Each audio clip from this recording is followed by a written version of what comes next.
आजी साहब मैं दसो कि जिंदगी के जी गुजरी सेहत के जो वे पेट शेट भी निकला पैत के जो करने गला करसा खरिया साहब सचिया ते सुचिया अस्सलाम वालेकुम। हाँ जी वीरो भराओ भैनों के हाल ठीक हो राजी पाजी हो कारबार साहब खैर खरीद देना माशाल्लाह जी। इतने सोहने त्रै बजुर्ग बैठे पे हैं ते नाल चाण के मैं भी प्यार हैं ते मैं आख्या तुस जरा गपशप मारसा फेसबुक च वीडियो बनासा चढ़सा ते इन्हां नाल जरा तुसां मिलवाने आ ते हाल वाल इन्हां कोल पुछने और इन्हां कोल पुछने क्या है कि जिंदगी के जी खेड खेडी ने की खोया ने की पाया ने की मामलात होन। जी अस्सलाम वालेकुम। अस्सलाम वालेकुम जी। वालेकुम सलाम। लाला ना की वे? मेरा नाम हाजी औरंगजेब है जनाब। हाजी साहब मैं दसो कि जिंदगी के जी गुजरी? जिंदगी बड़ी सोहनी गुजरी जनाब अली, सारी जिंदगी परदेस विच ही गुजरी है। केड़े मुल्क? मैं दुबई टिका रहा, सऊदी अरब टिका रहा, 35 साल पाकिस्तान च ट्रक चलाया है, ट्राला चलाया है माशाल्लाह। तो वैसे परदेस की जिंदगी के जी आई पाकिस्तान की जिंदगी के जी आई? परदेस की जिंदगी है जी ये बच्चे पीछे रोने हैं ते आने लाला मुड़ के आ ते लाला होरी फिर मुड़ के आ रहे हैं तो हूँ इतने आन के दुहाने पे बेचने न। वो माशाल्लाह माशाल्लाह।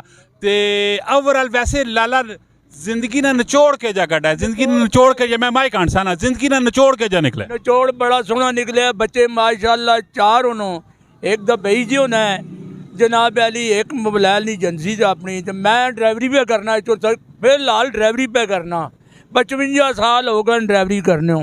तो सेहत के जो वे पेट शेट भी निकला पैत के जो करने हो? वो पेट तो जिसले हैंडल फेरने हैं ना जी तो ऐसे चादर रख करने हैंडल ना रगड़ी ना लेना।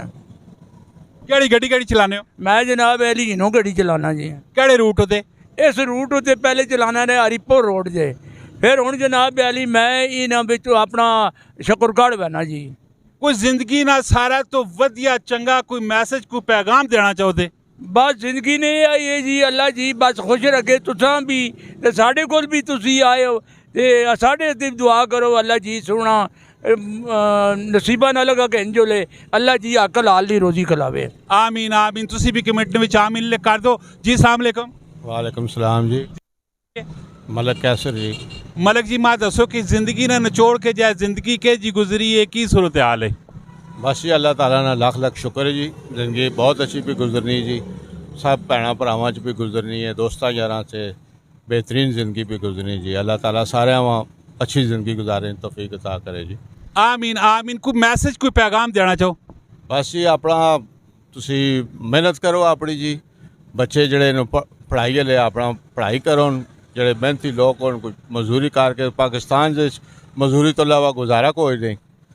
मजदूरी तो खैर दुनिया ने किसी भी कोने में चलो चलो तो उसके बगैर गुजारा नहीं। पाकिस्तान से बहुत मुश्किल है जी, हालात जैसे होए उस नाल बहुत मुश्किल हुई है।